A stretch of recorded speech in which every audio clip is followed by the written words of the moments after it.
Peace, peace, peace, everyone. My name is Michael Jordan, and I am the Sirius Alchemist. Thanks for tuning in for another Thursday night book review. Tonight's book review, we got Black Man in the Nile, Black Man of the Nile and His Family by Dr. Yosef A. Ben YOCHANNAN. The Black Man of the Nile and His Family. That's right, family. Excellent book to have in your library. I had this book probably, 20 plus years now. Dr. Ben was very instrumental in my life, and he played a big role in, my education in metaphysics and in the occult, and in esoterics. So, as we know, Dr. Ben made the transition. So I want to honor Dr. Ben. Just want to give him 10 seconds of silence and send him some good energy. You feel me? I got his picture on my on my altar. I'll give food and water to the brother as often as I can. You know what I'm saying? I appreciate the work he put in while he was here. So if any of y'all out there ever seen the movie that Disney put out called Coco, if you notice in that movie, they never forgot about their elders. They never forgot the ones that came before them. You know what I'm saying? They would put their pictures up on the altar and they would give them food. But that movie Coco, the Disney movie, if you ain't never seen it, go check it out. Because like I say all the time, it's all in the movies. They putting the truth in plain sight. But, they putting it out like entertainment. But no, it's real. But yeah, take a moment and check that movie out, family. It's Coco, a little Disney movie. They honoring the ancestors, and they got altars up in the movie and everything. So they kind of giving you to a peek and how to tap into the spirit world. But anyway, back to the book at hand, Black Man in the Nile and His Family by Dr. Yosef A. Ben YOCHANNAN. Great book. And I'm just going to take 10 seconds, family, of silence for Dr. Ben and send some good energy for him in the next world. You know what I'm saying? So start right now. We're just going to take 10 seconds to give a brother a moment of silence to Dr. Ben, Yosef Ben YOCHANNAN. Ashe.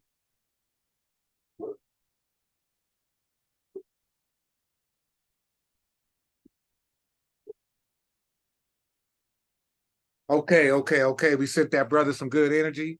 So now we're going to go on and going into the work.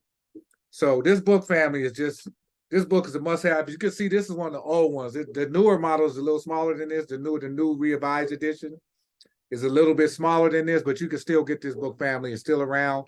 And in my advice, it's one of the best books out there on ancient Egypt and Africa and the likes. You know what I'm saying? And really the Nile Valley and its contributions to the world, family. So when Dr. Book brought this book out, he taught a lot of us, where we came from, who we were, because a lot of us were still unsure. We were still under the spell of this, European. So I want to read a couple things out the book, like I always do.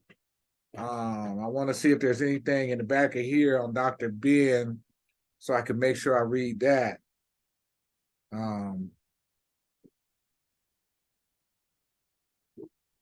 Okay. Let me see here. Well, don't look like they got much in the book on Dr. Ben. Let me go to the front and see if there's anything on Dr. Ben I could read. For those that don't really know the brother, for the youngsters out there. And he was a historian and an Egyptologist. And this is a picture of him teaching at Harlem University. For those that's never seen Dr. Ben or never been been around in his teachings, that's a picture of the brother. Teaching at Harlem Preparatory School during the summer of 1972. Like I said, the brother made the transition. And at the time when he was bringing this knowledge, family, them white folks was trying to shut this shit down. Them Europeans were trying to shut this shit down. They was trying to discredit him and everything. So he went through hell to get this knowledge out there, y'all. So, support the brother in this work. And the work is just, the knowledge is phenomenal. It's good knowledge. It's knowledge you need to know. But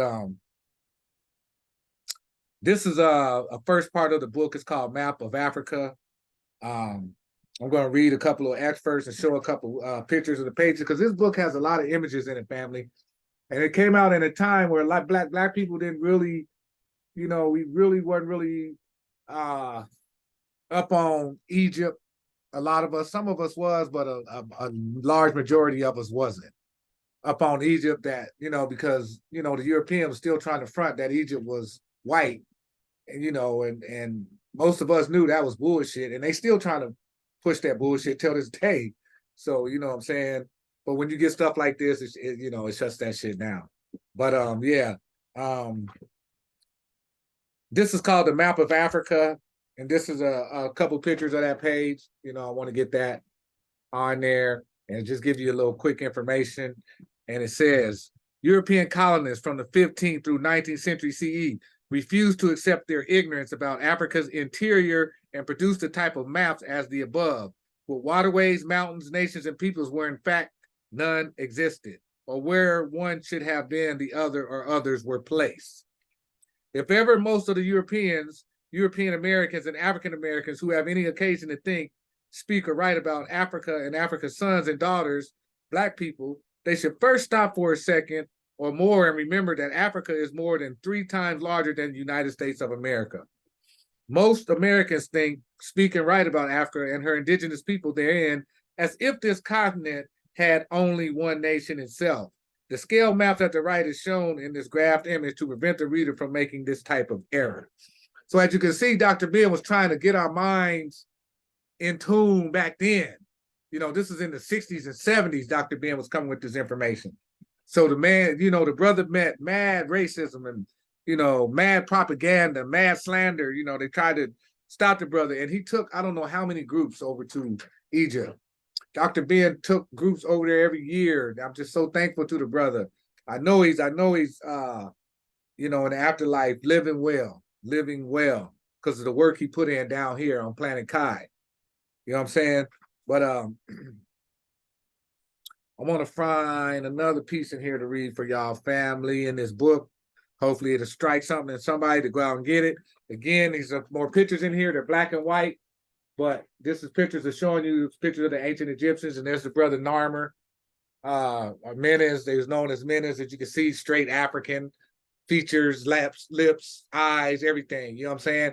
So Dr. Ben was putting this stuff out in the 60s and 70s, trying to wake us up and show us what time it was. So go out and get this book. It's really worth the money and have it in your library, especially if you ain't never read it before. If you're not hip to this knowledge, then it's definitely a book to have in your library.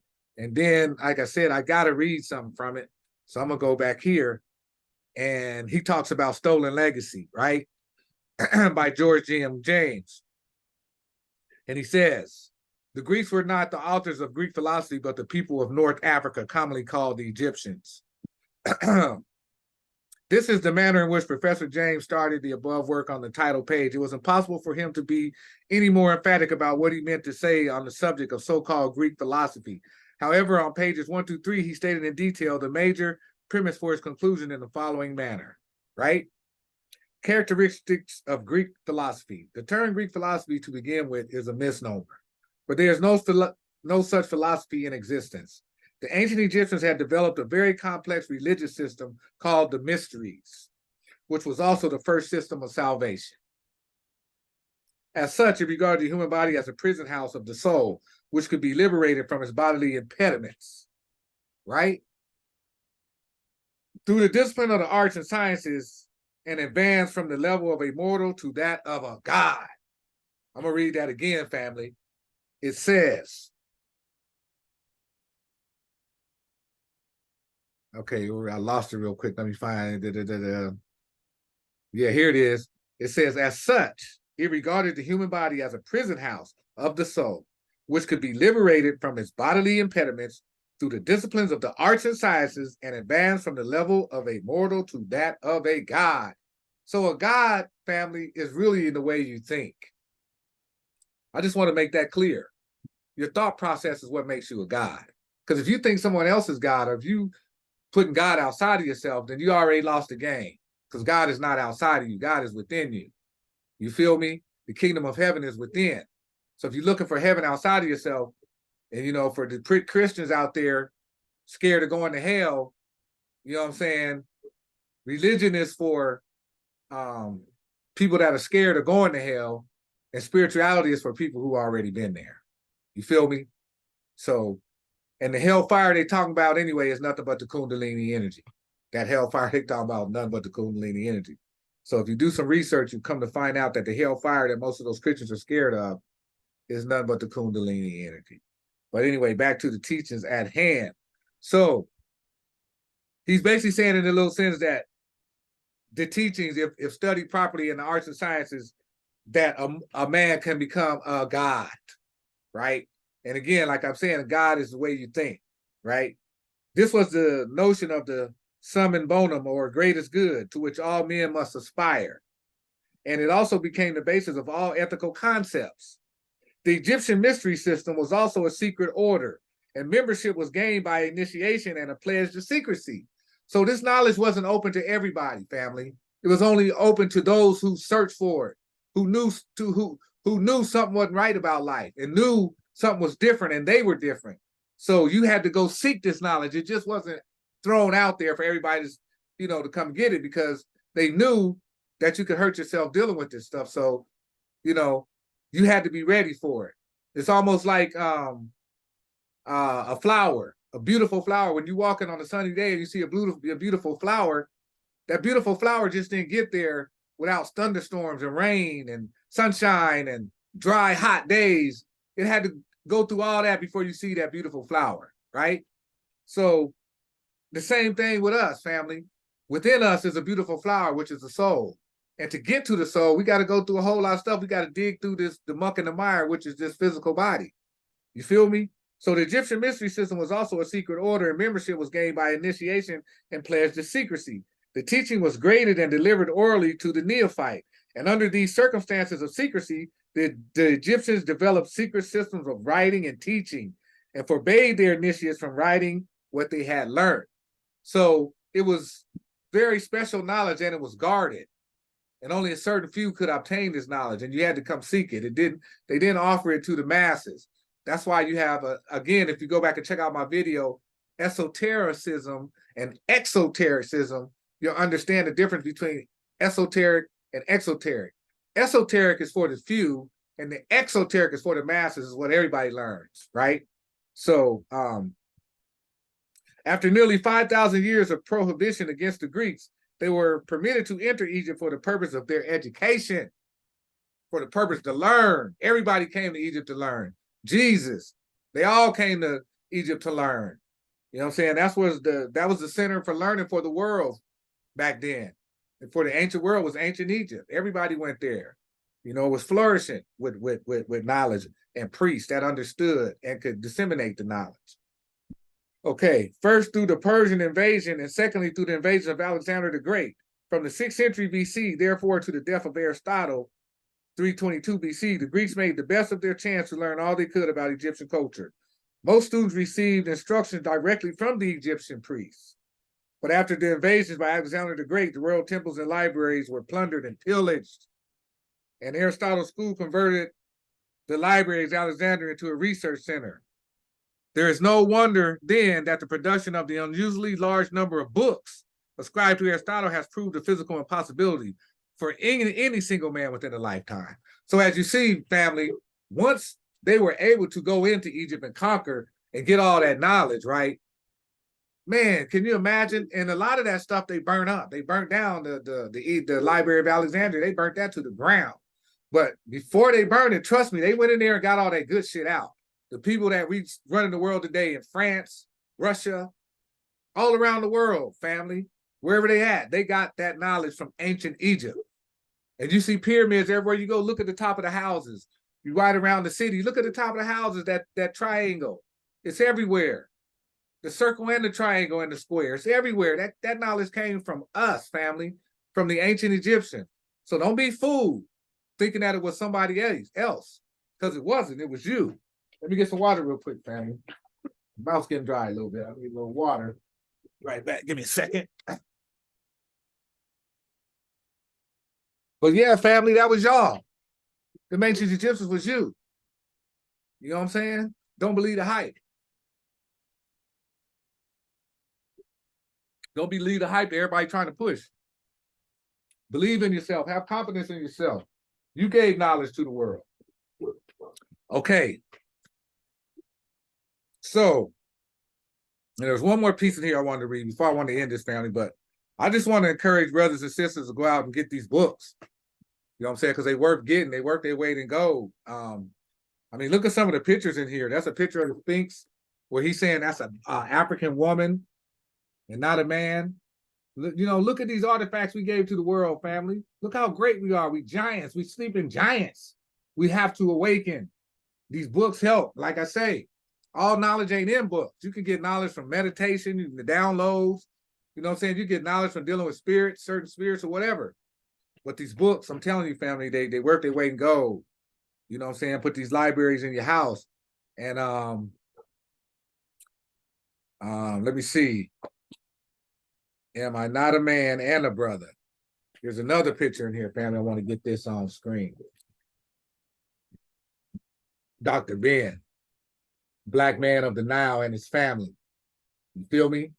Get this work. You know what I'm saying? We need to start reading because, you know, they always say if you want to hide something from a black man, put it in a book.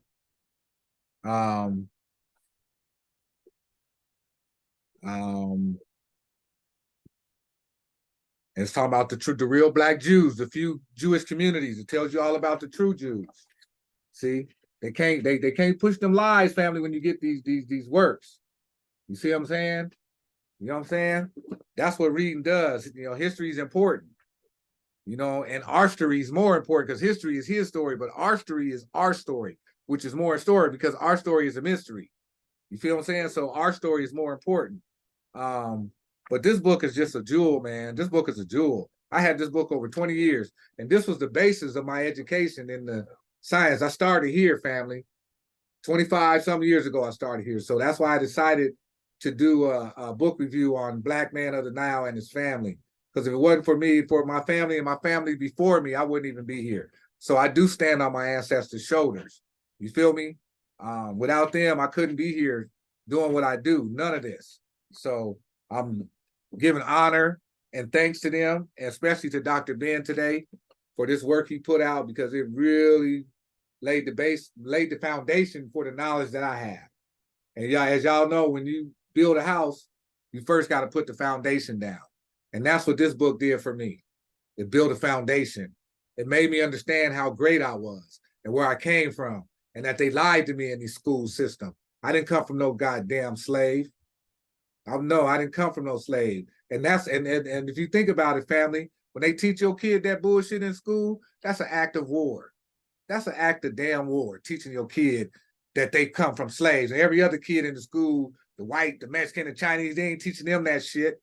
But they teaching the little brown and dark brother, you know what I'm saying, that y'all came from slaves. Get the fuck out of here with that shit. Black Man of the Nile and his family, you know what I'm saying? Get to work. And if you like the content I'm putting out, hit the like buttons and subscribe and share. You feel me? And check out my little brother's channel, Melanated Roots, Brother Tommy, doing great work over there. And family, please go get this work because, you know, Dr. Ben damn near gave his life, you know, just to get this work out. He pretty much put his life into this work. So, you know, get this work and check out what the brother put out there because it's worth it, family. It's worth it. So again, my name is Michael Jordan. I am the Sirius Alchemist. If you'd like a reading from me, I'll leave my email down in the description box. If you'd like some herbs from me, I'll leave my email in the description box. For readings, I do natal charts on astrology. I do tarot. I do hoodoo readings. I do voodoo readings. So if you'd like a reading from me, hit me up, family. I'm pretty accurate. So again, Michael Jordan, Sirius Alchemist. Till the next video, peace.